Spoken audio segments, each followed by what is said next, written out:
खरंय, खराय पोरा. एक बाप म्हणून मी कोणतेही कर्तव्य पार पाडू शकलो नाही. अरे तुझा जन्म झाला आणि तुझी आई देवाघरी निघून गेली,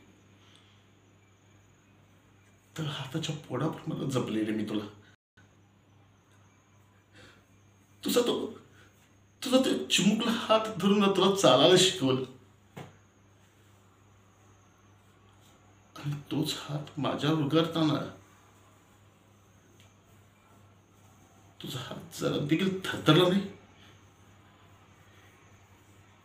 एक बाप काय असतो ना, ते बाप झाल्याशिवाय नाही कळत रे.